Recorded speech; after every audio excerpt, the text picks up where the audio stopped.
Hey guys, welcome back to Otra Noche in Miami, a South Florida sports talk show.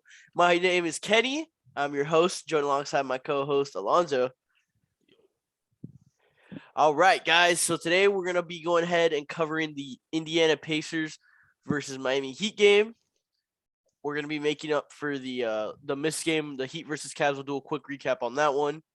Yeah. Do you want to just give a quick overview of the Heat versus Cavs game that we missed? By the way, we missed that episode because I was really sick. You can probably still hear my voice. I couldn't even get out of bed. So I'm so sorry for that, but we're back. Heat versus Cavs. Tragic. Yeah, Tragedy. I don't want to dwell on it too much because we had the dub today, so I kind of want to get over it as fast as I can.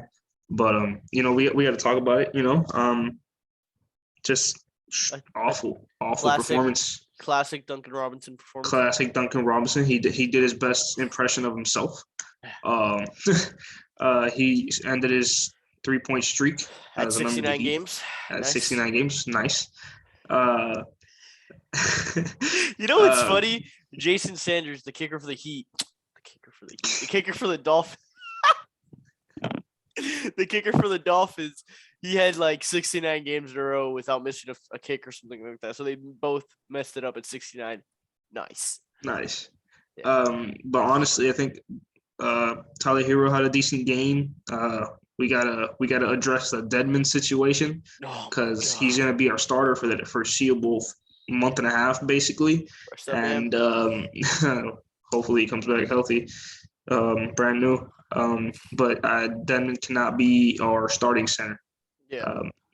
And if he is, we got to figure out the backup position because I don't think that KZ Akpala is the answer there. Yeah. We got some nice minutes from Yurtseven in today's game, the Pacers game versus us versus the Pacers. So we're going to talk about that on the today's recap. But as far Heat versus Cavs is not much to talk about. A horrible performance. Yeah. Gabe Vincent played decently. That's pretty much it. We played like crap and we lost the game. So just a bad win. Jimmy and Bam we're out. Bam is still going to be out for a month and a half. Jimmy is not going to play for us in this road trip, which we played game one of today in Indiana, and then tomorrow against the Bucks. But other than that, we should have beat the Cavs. The Cavs are not the greatest team in the world. They're not bad, but and it's not only that we lost to the Cavs, we got manhandled by the Cavs. Yeah, we got manhandled. So that was not a fun sight to see. Yeah. So I think that pretty much sums it up for that one. That was atrocious. Yep. All right, let's just get into this game. So going off that Cavs game, we've lost 2 games in a row in bad form. We're down Bam. We're down Jimmy Butler. We're down Markieff still. And we're going into a road trip, and we needed this dub, and we got, a solid dub. A dub, any dub is a good dub. Gritty dub. Yeah, gritty dub. There's definitely a lot of positives, but there's still some negatives we should address. I'm still not over the moon with the team right now as we're playing, but it was good to get a dub. I'm not ecstatic about us right now either, but it's nice to see us get a dub, and especially in Indiana, which a team we lost very badly against in the first game. So yes, that's exactly what I was gonna say. We lost the first game and now we came back and attacked, we went right at them. This is what I wish we could have done against the Nuggets. Exactly. But we didn't. Whatever, man. What happened, it happened. So it was good to go up against the Pacers, a rival that we've had for years now. We're able to go into Indiana and take the dub. So let's just go into individual performances real quick. Lowry had a big game for us. Robinson had a big game for us. Hero had, a hero type game. Nothing crazy from Hero, but 18 points, that's serviceable. That's Bam's scoring output if you think about it. Yeah. And on a night that 2 other guys already dropped 20, 26 and 24 respectively, 18 is you're good. You're good. You did your part. I also want to point out, obviously we had Vincent dropping 12, which for Vincent 12 again is serviceable when we had the dude scoring how we did. I want to I'll get into that when we talk about the game later on.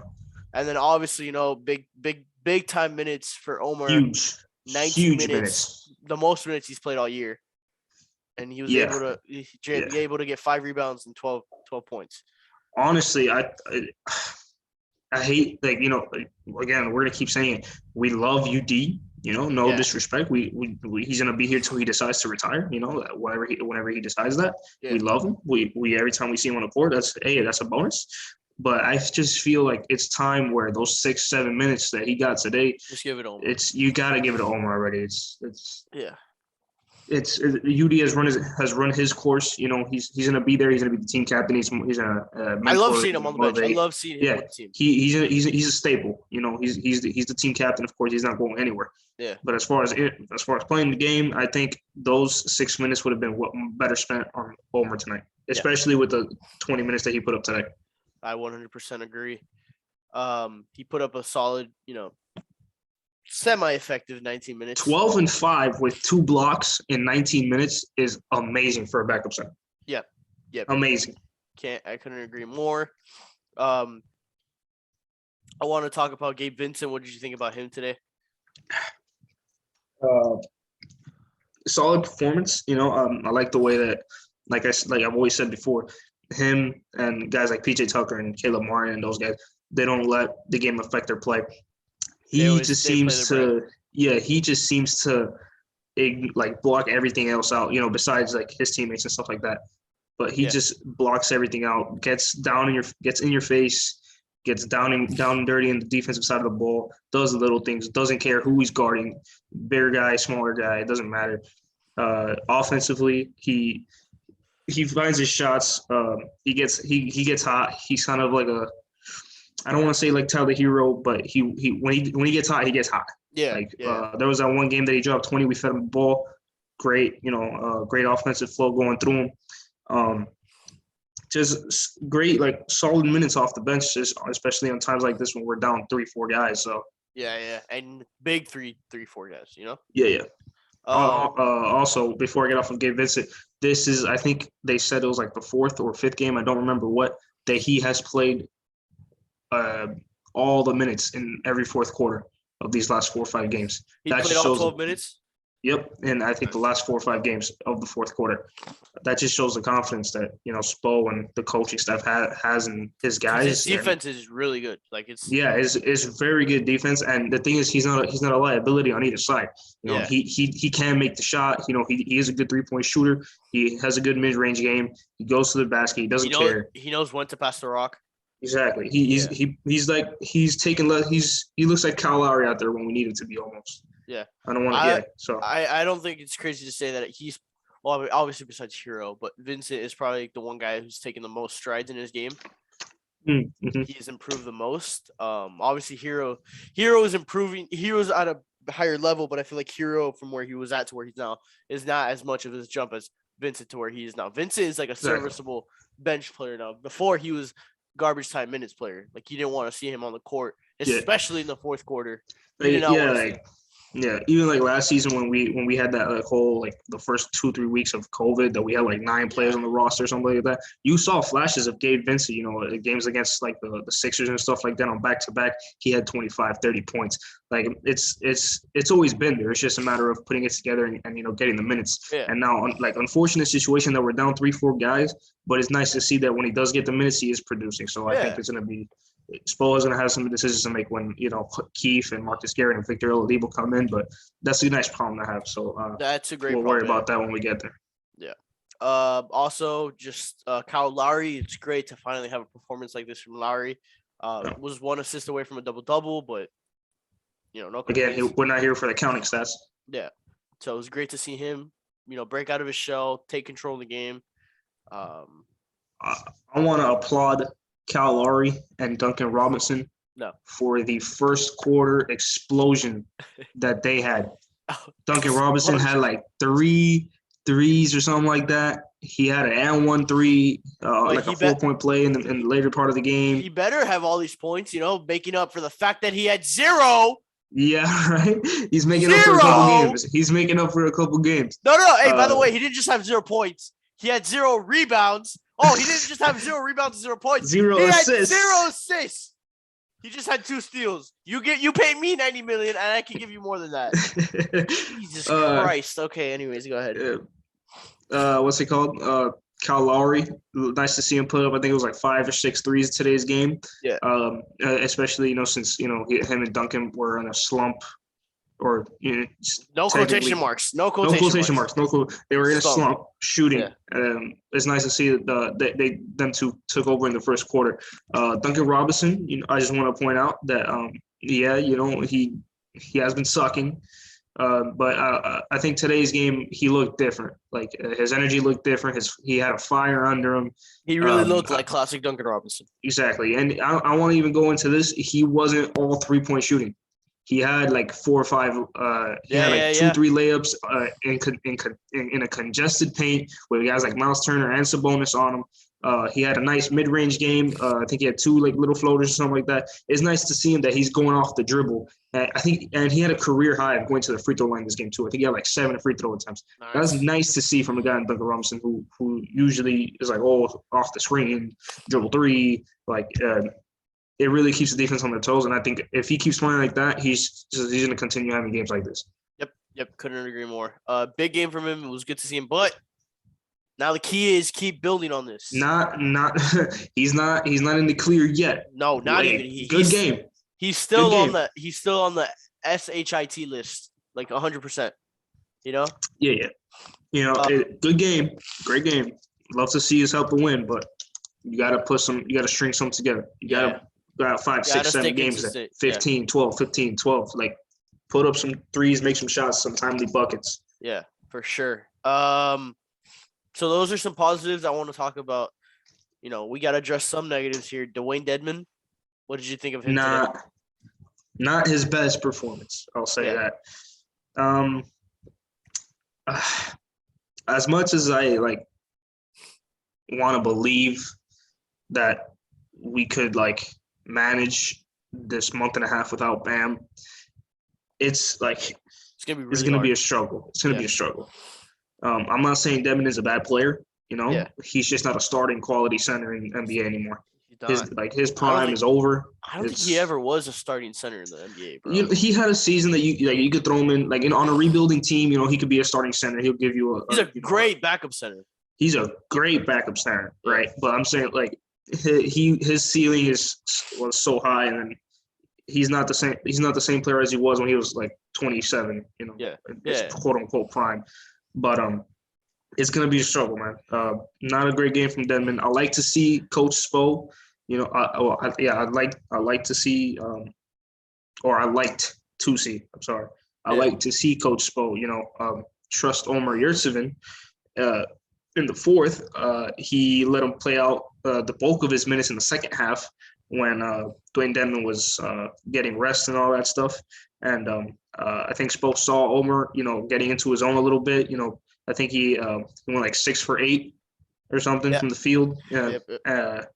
He was really bringing energy and offense to the game, which Dedmon doesn't bring. I think Omer Yurtseven is definitely the better offensive player, and that's not a crazy thing to say. You just had to watch the game tonight. I think it was only a matter of time before Spo gave him a little bit more leeway, and he showed out today. So I think I hope we get to see more Omer in this month and a half with Bam out. That's for sure. You hit on every single note there about Spo letting Yurtseven play. That was one negative. Dedmon, the whole situation with him. You've been able to tell these last couple games, or not last couple. It's only been 2, but you can tell without Bam, we're a completely different team, and that just goes to show you how important Bam is. And to everybody who's hating on his max contract extension, whatever, this is why we paid him that much money. Look how different this team is without Bam. Yeah, you got to keep in mind also, Pat Riley and the Heat organization, they do not care if you're Stephen Curry putting up 35. They do not care if you're PJ Tucker putting up 5. They do not care what you average as long as you help them win games. And if they think you can do that, they will pay you and they will make you better. Bam, I'm not even saying Bam is a bad player. This guy, Bam is a 2010 guy for the bulk of that. He's going to be a 2010 guy for the bulk of his career. He's gonna be multiple All-Stars. He's going to be in Defensive Player Composition of the Year. Watch out for all NBA teams. Later on, maybe even this year. I don't know how. Hopefully, he comes back all healthy and stuff like that. But Bam is the type of guy that he's gonna give you 20 and 10, and he's gonna be the backbone of your defense. He's probably the most versatile defender in the league. We probably have two of the most versatile defenders in the league in PJ Tucker and Bam. Yeah. Guys that could guard 1 through 5 and not be a liability. Oh, he lost a step. Oh, he gave up 5 inches in size. Pause. This those are two guys that like you see them and they're like, okay, we got to run the defense through these guys, right? Not to mention Jimmy Butler. Yep. The fact that we have this core defense in place right here, with Bam being so young, Jimmy Butler still coming off his best year of his career. Cal Lowry, the veteran point guard, still there, great defender. It's when you got Bam there, he's making max contract. Why? You see why on games like this when we're missing him. You see the effect he has. Yep. That's 100% true. So I hope the haters see this and they realize and they recognize. Better recognize. Another negative that I do want to point out: we won by 9, and the Pacers only shot 25 from 3. They went 9 for 36 from threes. I'm just saying, if they knock down, there's players on this team that can knock down threes. I'm gonna tell you right. Go down one more stat. You'll see why they got close. And then the free throws. I was gonna say that. Do you think tonight's free throws were because we were fouling too much, or it was just ref ball for the Pacers? I think it was a split 50-50, in my opinion. I don't really think it was. Maybe there were some calls, that I didn't agree with, because we play a certain way in the parks and stuff like that. Yeah. But again, these are professionals. They try to keep everyone healthy, away from injury, stuff like that. But I just think we just have bad timing on fouls. Yes. I think that's the not fouling. Well, yeah, fouling, yes, but I think the bigger problem than just fouling is the timing of our fouls. Yeah. Right. So it's just we gotta cut down on that, and learn when to take our fouls, when not to take our foul, when we have a foul to give, when we don't. Because I felt like they were in the bonus for what we played 48 minutes. I felt like they were in the bonus for 35 minutes of the game. Yeah. So. The crazy thing is, they had check this stat out. They had 33 free throws, right? Yeah. But we committed 22 fouls, and they had 33 free throws. They committed 3 less fouls, which was 19, and we only had 13 free throws. Again. But no, I'm just saying that goes to your point. That just proves your point. Exactly. Yeah. That's what I was gonna say. When you're in the bonus, we could commit less fouls, but every time we commit a foul on the bonus, it's free throws. Right. Yeah. Not to mention the 2 technical fouls or the 3-second violation we had. Yep. That's another 2-3 free throws right there on not even fouls. Yep. So that just goes to your point. These mistakes that happen in horrible times, and you notice it when you watch the games. And then it goes to my point, which is when it rains, it pours. Luckily it didn't happen tonight, but when we go on those runs where we can't stop them at all and we just start to fall apart, fouls like that happen. 3-second violations from Dwayne Dedmon happen all the time. Yeah. Again, it's just the timing of it, man. It's just the rally killers, bro. They kill it. They kill it. Yep. Duncan Robinson on fouling a 3-point shooter or something like that.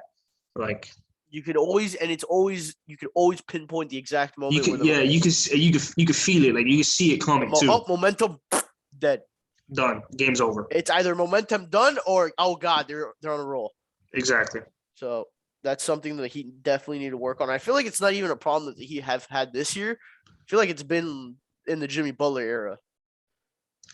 I don't think so, because I feel like when Jimmy Butler is on the floor, Jimmy is one of the better defenders without fouling. I think only him and Kawhi Leonard have more steals than fouls in their careers.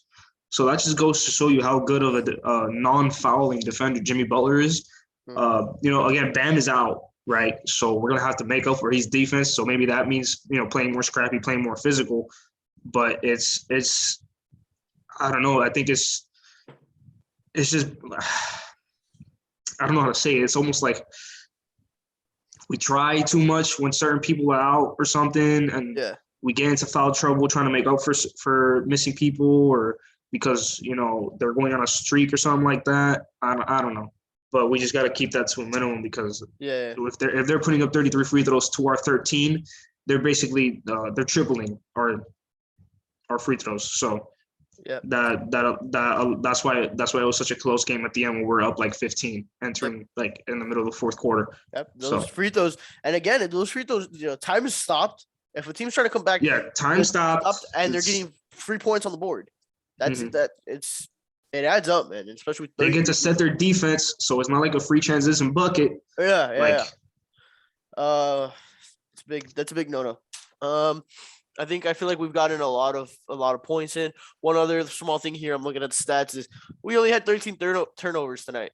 In terms of one of the more decent games, as far as seeing that is possession. Good sign. See, that's a sign that we were able to take care of the ball tonight. In the fourth quarter, if we would have turned it over more, it would have been when it rains, it pours, and we would have fallen apart. Yeah.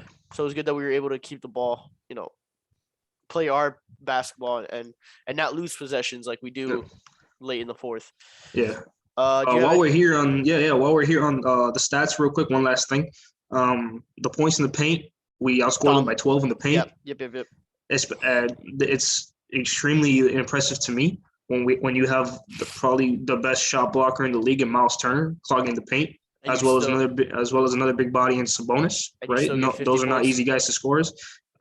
Dropping 50 in the paint is not an easy task against those guys. So it's impressive to see. So good to see. Yep. And especially like how you were saying earlier, Duncan Robinson was going at Sabonis. Yeah, Duncan Robinson I think he had like 3 or 4 buckets right in the middle of the paint, right under these guys. Gabe Vincent too had a nice layup. Struz had a contested layup late in the game. So I like to see these guys, not relying so much on the outside shot and mixing it up, keeping the defense on their toes. Yep. Just gonna make them even better players. Yeah. Do you have anything else left to say for the game? We have a back-to-back tomorrow, right? Yeah, against the Bucks, 8:15 tip. Great win tonight. Looking forward to that. Great win tonight. Oh, get ready to see Duncan Robinson guard Giannis on the switches. Yo, I'm telling you right now, guys, Middleton makes 1 contested 3, and I'm turning the TV off. I'm not watching the fucking. I'm not, dude. I just know he's gonna cook us tomorrow. I feel like it's gonna be a Chris Middleton game tomorrow. Chris Middleton's dropping 36 tomorrow. Yeah, I can feel that. But we'll worry about that tomorrow.